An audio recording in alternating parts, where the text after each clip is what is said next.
Okay, so now we'll start with a very simple example because we have to put ChatOllama to test, and we'll take a very simple example and see how it goes.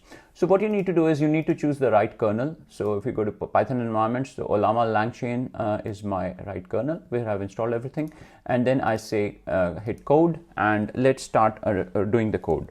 So here I'd first of all say from LangChain underscore LLaMA, right? I need to import, so using my library LangChain LLaMA, I need to import ChatOllama, right? So I need to have import from say LangChain LLaMA. I'm importing the ChatOllama class, right?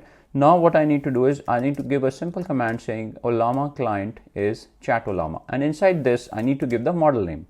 So let's give LLaMA 3.2, right? Perfect. Nothing fancy that I've done. Now I'll give a simple prompt. I'll say prompt equal to what is the capital of France, right? Simple, nothing, again pretty simple. Then I'll take the simple one. I'll say output equals, now here I need to use LLaMA because I've instantiated the object LLaMA underscore client using the class ChatOllama. So I'll say LLaMA underscore client,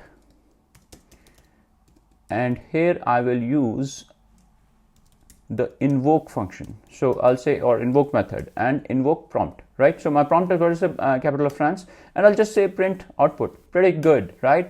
Here we're just putting LangChain LLaMA and trying to use ChatOllama. Very simple example, and then we'll try and add more layers to it to see how it goes. So let's try and execute it. So remember, here when we are executing this code, multiple things are happening here, right? So you are using LLaMA, you are using LangChain, you are even using the LLaMA LLM model. So our output is there. It says content, the capital of France is Paris, right? Perfect. So in the next lecture, we'll try and add more functionalities and see how we can learn further. Thanks for watching.